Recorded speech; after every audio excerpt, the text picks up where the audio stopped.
Assalamualaikum warahmatullahi wabarakatuh. Halo semuanya, perkenalkan nama aku Laira Ziklar Ramadanti dengan NPM 24010810119. Di sini saya akan memaparkan jawaban dari UTS yang sudah saya kerjakan. Selamat menyaksikan. Baik, soal yang pertama yaitu perbedaan kas dan giro. Yang pertama adalah kas. Kas adalah uang tunai atau saldo rekening yang siap dipakai kapan saja tanpa hambatan. Bentuk kas yaitu uang tunai dan saldo giro atau tabungan untuk kebutuhan sehari-hari dan lainnya. Ciri khas yaitu ideal untuk operasional sehari-hari dan pengeluaran mendadak. Kemudian yang kedua itu deposito. Deposito adalah simpanan berjangka di bank dengan waktu tetap 1, 3, 6, dan 12 bulan. Bunganya lebih tinggi dari tabungan biasa, tetapi pencairan sebelum jatuh tempo bisa dikenakan penalti. Deposito cocok untuk dana yang tidak perlu diakses dalam waktu dekat, seperti finansial jangka pendek menengah tanpa resiko pasar. Contoh kasusnya yaitu seorang pengusaha ikan bernama Rido memiliki dana sebesar 200 juta rupiah. Ia menyimpan 50 juta rupiah sebagai kas untuk kebutuhan operasional.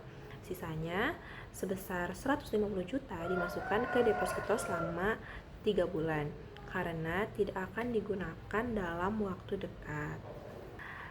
Alasan memilih deposito yaitu mendapat bunga yang lebih tinggi dari tabungan biasa. Kemudian yang kedua, dana tidak digunakan dalam waktu dekat. Dan yang terakhir, lebih aman dari godaan untuk digunakan kebutuhan lainnya yang sebenarnya tidak perlu gitu.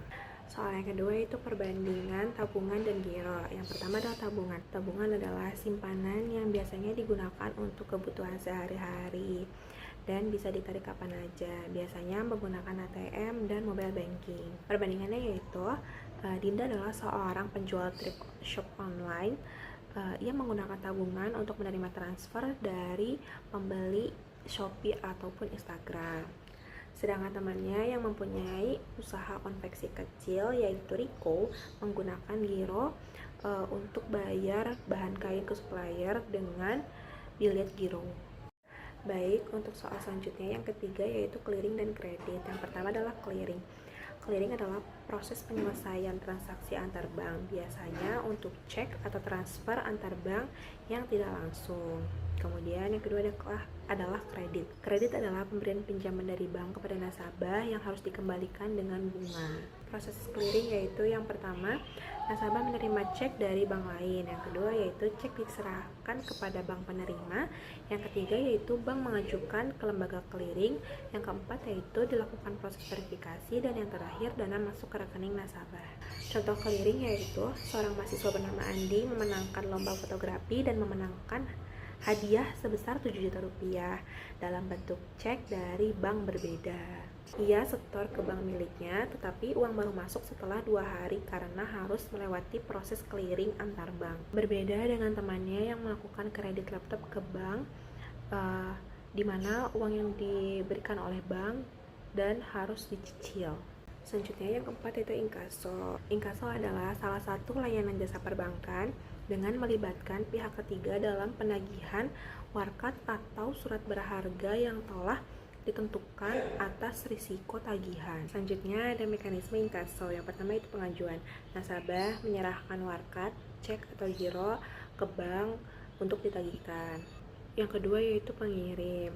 Bank mengirimkan warkat ke bank penerima, bank tertarik di wilayah yang lain. Yang ketiga yaitu validasi dan penagihan. Bank penerima memeriksa warkat atau validasi dan menarik pihak ketiga.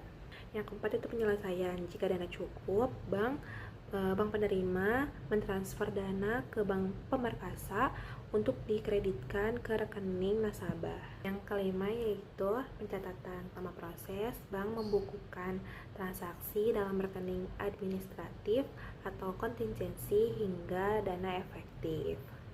Mekanisme inkaso terbagi menjadi 2, yaitu yang pertama inkaso pada cabang bank sendiri dan inkaso pada bank lain. Adapun beberapa risiko inkaso yaitu yang pertama waktu proses yang lama, kemudian yang kedua penolakan warkat, Yang ketiga, biaya administratif, dan yang keempat yaitu keterlambatan teknis.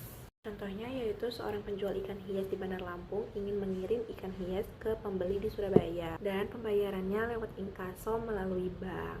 Namun pada saat barangnya sampai, pembeli menolak membayar karena ikannya dianggap stres dan warnanya memudar. Adapun masalahnya yaitu bank tidak bisa memaksa pembayaran dan penjual ikan tersebut mengalami kerugian. Kesimpulannya, bank hanya sebagai perantara, risiko tetap ditanggung penjual. Dan yang terakhir yaitu suku bunga pinjaman. Ada beberapa faktor yang mempengaruhi suku bunga pinjaman, yaitu yang pertama adalah inflasi, kedua kebijakan Bank Indonesia, ketiga risiko kredit, yang keempat yaitu jangka waktu pinjaman, dan yang kelima yaitu kondisi ekonomi. Yang pertama yaitu ada inflasi, yang kedua kebijakan Bank Indonesia, yang ketiga risiko kredit, yang keempat jangka waktu pinjaman, dan yang terakhir yaitu kondisi ekonomi. Contohnya yaitu seorang mahasiswa ingin membeli iPhone untuk mempromosikan penjualannya agar hasil video yang dia buat itu maksimal.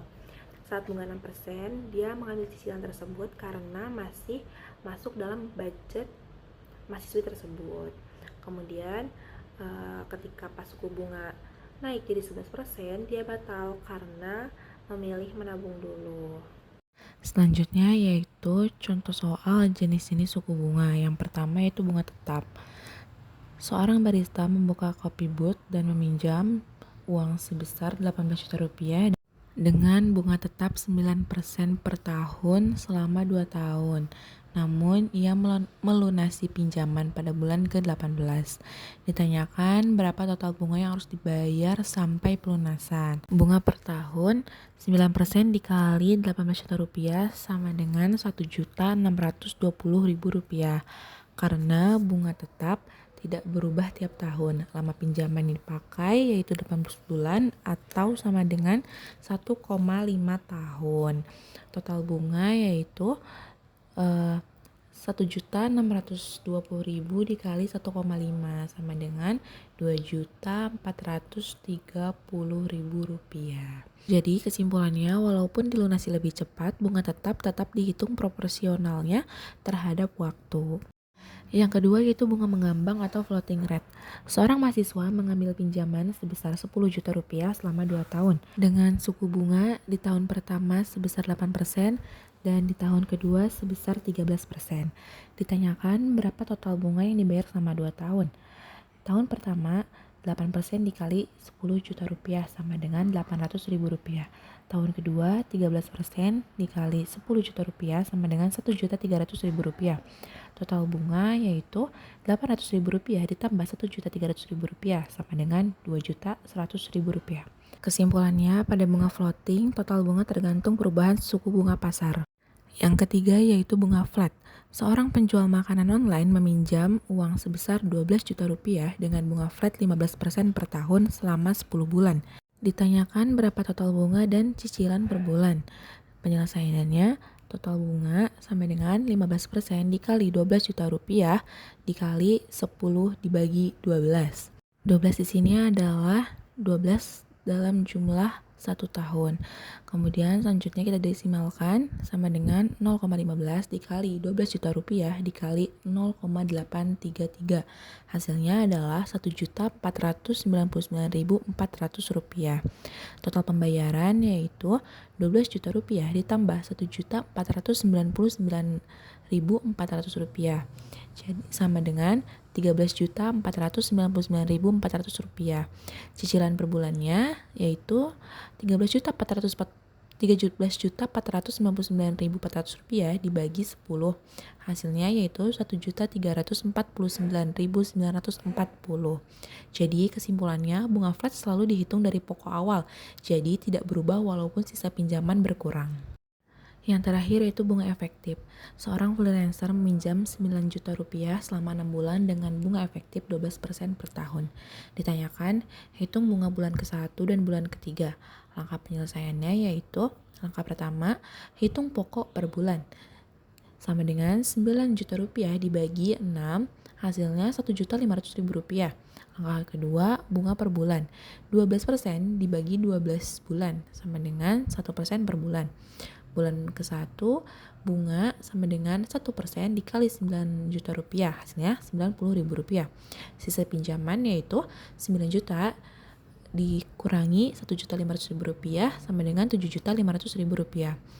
Bulan kedua, untuk lanjut bulan ketiga, bunganya 1% dikali 7.500.000 rupiah sama dengan 75.000 rupiah.